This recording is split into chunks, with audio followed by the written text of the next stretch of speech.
আসসালামু আলাইকুম সম্মানিত ভিউয়ার্স, আমি মাহমুদুল হাসান। বাসা থেকে বের হয়ে আমার অফিস মিরপুর ডিএইচএসে, আর বাসা হচ্ছে মিরপুর 2 নম্বর 60 ফিটে। তো মাঝে মধ্যে কাজীপাড়া থেকে 10 নম্বর হয়ে আসি। তো 10 নম্বর গোলচক করে মনে করেন যে একটা জ্যাম থাকে। কি কারণে জ্যাম হয় ওইখানে? ট্রাফিক থাকে, পুলিশ সার্জন সবাই থাকে, বাট তাও জ্যাম। তো আজকে যেমন কাজীপাড়া থেকে 10 নম্বর আসার পথে 40 মিনিট জ্যামে বসে আছি। অনলি 40 মিনিট, বেশি সময় না। 40 মিনিট তো আসলে ঢাকা শহরে কোনো সময় না। কারণ কি, যারা দীর্ঘদিন জ্যামের মধ্যে থাকে, জ্যামে অভ্যস্ত, তাদের কাছে 40 মিনিট ব্যাপার না। কিন্তু যারা কাজের উদ্দেশ্যে বের হয় তাদের জন্য 40 মিনিট সময় লস, মানে অনেক কিছু লস।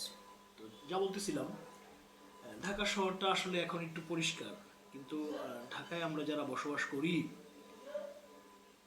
ধুলাবালি, জ্যাম, এত কিছুর পরে ব্যবসা বাণিজ্য, চিন্তা চেতনা, কত কিছু মাথার মধ্যে থাকে।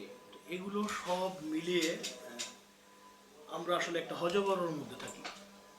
তো এর জন্য চিন্তা করলাম যে সবসময় ফুর্তিতে থাকতে হবে, আনন্দ ফুর্তিতে থাকতে হবে, সবসময় রিল্যাক্স মুডে থাকতে হবে, ফুর্তি করতে হবে। ফুর্তি করলে হার্ট ভালো থাকে। আপনি হাসেন, আপনি যত বড় টেনশন আছে, টেনশন মাথার মধ্যে নিয়েন না। টেনশন না নিয়ে টেনশনের মধ্যে আপনি হাসতে থাকবেন, আপনি হাসি খুশি থাকবেন সবসময়। কারণ ঢাকা শহরে চলতে গেলে আপনার ধুলাবালি, জ্যাম, এগুলো নিয়ে আপনি ওভারকাম করে চলতে হবে। তারপরে আপনার ব্যবসায়িক চিন্তা ভাবনা, মাথায় টেনশন, কত কিছু থাকে। তো এর বাইরেও সব মিলিয়ে আপনার হাসি খুশি থাকতে হবে। হাসলে হার্ট ভালো থাকে, সুস্থ থাকে। তো মানুষ আমরা আসলে বাঁচবো কতদিন? তো কতদিন বাঁচবো এটা তো ঠিক নাই। আল্লাহ যে কয়দিন হায়াত রাখছে ওই কদিনই বাঁচবো আসলে। কিন্তু তারপরেও যতদিন আমরা বাঁচবো, আনন্দ ফুর্তি করে যেতে হবে, জীবনটাকে উপভোগ করে যেতে হবে, জীবনে রং মাখায় রঙিন বানায় ফেলতে হবে জীবনটাকে। তো রঙিন জীবনটাকে উপভোগ করতে হবে। শুধু শুধু ব্যবসায় লস, মন মানসিকতা খারাপ, জিম মেরে বসে থেকে কোনো লাভ নাই। আপনি সবসময় অল টাইম ফুর্তির মধ্যে থাকতে হবে, আনন্দ ফুর্তি, রিল্যাক্স, এনজয় করতে হবে, রিল্যাক্স থাকতে হবে।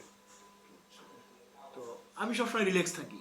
আমার দুঃখ কষ্ট যাই হোক না কেন, বাট সবসময় ফুর্তি থাকি, রিল্যাক্স থাকি। হ্যাঁ, তো মাশাআল্লাহ, আলহামদুলিল্লাহ, আল্লাহ খুব ভালো রাখছে। ধন্যবাদ সবাইকে, সবাই ভালো থাকবেন। আসসালামু আলাইকুম।